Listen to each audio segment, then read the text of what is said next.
Big boss Malayalam season 7 ഇന്ന് രാവിലെ തന്നെ നമ്മുടെ ബിഗ് ബോസ് വീടിനകത്ത് ഒരു വഴക്ക് നടക്കുകയുണ്ടായി. അതായത് നമ്മുടെ അനുമോള് ബിഗ് ബോസ് വീട്ടിൽ എല്ലാ ദിവസവും ലേറ്റായിട്ട്, അതായത് രാത്രിയിൽ ലേറ്റായി കുളിച്ചിട്ട് ഡ്രസ്സൊക്കെ വാഷ് ചെയ്യാൻ വേണ്ടിയിട്ട് ഉജാലയിലൊക്കെ അങ്ങോട്ട് ഇട്ട് വെക്കും. എന്നിട്ട് പോയിട്ട് അങ്ങ് കിടക്കും. പിന്നെ രാവിലെ എഴുന്നേറ്റ് വന്നിട്ടാണ് അതൊക്കെ കഴുകിയിടുന്നത്. അങ്ങനെ ഇന്ന് രാവിലെ അനുമോള് എഴുന്നേൽക്കുന്നതിന് മുൻപ് തന്നെ ലക്ഷ്മി എഴുന്നേറ്റു ബാത്റൂമിലേക്ക് പോയി. അവിടെ ബക്കറ്റിൽ തുണി ഇരിക്കുന്നത് കണ്ടിട്ട് ലക്ഷ്മി എന്ത് ചെയ്തെന്ന് വെച്ചാൽ ആ അലക്കിയതിന് സമാനമായ തുണി എടുത്ത് ബാത്റൂമിന്റെ തറയിലാക്കി ഇട്ടു. എന്നിട്ട് ആ ബക്കറ്റ് എടുത്തിട്ട് അങ്ങ് ഉപയോഗിച്ചു. ഇത് രാവിലെ അനുമോളുമായുള്ള ഒരു ചെറിയൊരു സംസാരത്തിനിടയായി. പിന്നെ ചെറിയൊരു വഴക്കൊക്കെ അവിടെ നടന്നു. പക്ഷെ ഈ വഴക്കിൽ ഇവിടെ അനുമോളുടെ ഭാഗത്ത് ഒരു മിസ്റ്റേക്ക് ഉണ്ട് കേട്ടോ. എന്തെന്ന് വെച്ചാല് ചിലര് വീട്ടിൽ ചെയ്യുന്നുണ്ടായിരിക്കാം. രാത്രിയിൽ ഒരുവിധം മലക്കിയതിനു ശേഷം തുണി എന്തെങ്കിലും നമ്മുടെ ഉജാലയിലൊക്കെ മുക്കാനൊക്കെ ആയിട്ട് ബക്കറ്റിൽ ഇട്ട് വെക്കുമായിരിക്കും. അത് വീട്ടില്. പക്ഷേ ഈ ബിഗ് ബോസ് വീടിനകത്ത് ഇത്രയും പേരുള്ളതല്ലേ, അപ്പോഴിവിടെ അനു ചെയ്തത് ശരിയായില്ല. കാരണം മോർണിംഗിൽ ചിലപ്പോൾ ആര് വേണമെങ്കിലും നേരത്തെ എഴുന്നേൽക്കാം. അവർക്ക് ബക്കറ്റൊക്കെ ആവശ്യം ഉണ്ടായിരിക്കില്ലേ. അപ്പോഴ് മറ്റുള്ളവരെ ബുദ്ധിമുട്ടിപ്പിക്കുന്ന ഈ ഒരു കാര്യങ്ങളൊക്കെ ചെയ്യുന്നത്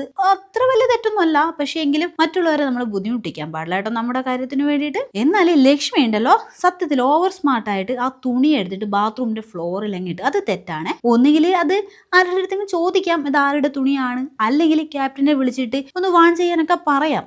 ആ സമയം ക്യാപ്റ്റൻ അത് ആരുടേതാണെന്ന് അന്വേഷിച്ചിട്ട് വേണ്ട നടപടി എടുക്കുമല്ലോ. ഇവിടെ ഇപ്പോഴും രണ്ടുപേരുടെ ഭാഗത്തും തെറ്റുണ്ട്. എന്നാൽ ഈ ഒരു സാഹചര്യത്തിലുണ്ടല്ലോ നമ്മുടെ സാബുമോൻ ഒന്ന് കയറി സ്കോർ ചെയ്തു കേട്ടോ. നന്നായിട്ട് ആ ഒരു വിഷയം ഹാൻഡിൽ ചെയ്ത് അനുമോളുടെ അടുത്ത് പോയി പറയുന്നുണ്ട്, അനുമോള് നീ ചെയ്ത തെറ്റാണ്, മറ്റുള്ളവർക്ക് ബുദ്ധിമുട്ടുണ്ടാക്കുന്ന ഈ രീതിയിൽ ഇങ്ങനെ ഇടരുത് എന്ന് പറയുന്നുണ്ട്. അത് രാത്രി തന്നെ വാഷ് ചെയ്തിട്ട് നീ കിടക്കണം. എന്നിട്ട് ചോദിക്കുന്നുണ്ട്, നീ ഇനി മുതൽ ഇങ്ങനെ ചെയ്യില്ലേ? അപ്പോൾ അനുമോള് പറയുന്നുണ്ട്, ആ ഇനി അങ്ങനെ ചെയ്യാം. പിന്നെ നേരെ പോകുന്നത് നമ്മുടെ ലക്ഷ്മിയുടെ അടുത്തേക്കാണ്. ലക്ഷ്മിയോട് പോയിട്ട് പറയുന്നുണ്ട്, ലക്ഷ്മി നീ അത് എവിടെയാണ് എടുത്തിട്ടത് എന്ന് ചോദിക്കുന്നുണ്ട്. അപ്പോഴേ ലക്ഷ്മി ബാത്റൂമിലേക്ക് പോയിട്ട് ആ എടുത്തിട്ട സ്ഥലം ഒന്ന് കാണിച്ചു കൊടുക്കുന്നുണ്ട്. അത് കണ്ടിട്ട് സാബുമാൻ പറയുന്നുണ്ട്, വളരെ മോശമായി പോയി കേട്ടോ ചെയ്തത്. നിനക്ക് ഒന്നുകിൽ അത് എടുത്തിട്ടൊന്ന് ഹാങ് ചെയ്യാമായിരുന്നു, അല്ലെങ്കിൽ അത് ആരുടെ അടുത്തൊന്നും ചോദിക്കാമായിരുന്നു. ഇതിനു മുൻപും ഇതുപോലെ ആര്യന്റെ ഡ്രസ്സൊക്കെ നമ്മുടെ സോഫയിൽ നിന്നൊക്കെ എടുത്തിട്ട് താഴെ ഇട്ടുണ്ടായിരുന്നില്ലേ. അപ്പൊ നീ ചെയ്തത് വളരെ മോശം പ്രവൃത്തിയായി പോയി കേട്ടോ. ക്യാപ്റ്റൻ ആയതിനു ശേഷം നമ്മുടെ ഈ സാബു ഉണ്ടല്ലോ ഒന്ന് ആക്റ്റീവായിട്ട് വരുന്നുണ്ട് കേട്ടോ. എല്ലാ കാര്യത്തിലുണ്ടല്ലോ വളരെ നിഷ്പക്ഷമായിട്ട് തന്നെ നമ്മുടെ സാബു സംസാരിക്കുന്നുണ്ട്. സാബു കയറി വരുന്നുണ്ട് എന്ന് വേണം പറയാൻ കേട്ടോ. കാരണം അത്രയ്ക്ക് നന്നായിട്ടായിരുന്നു സാബു ഈ ഒരു വിഷയം ഹാൻഡിൽ ചെയ്തത്.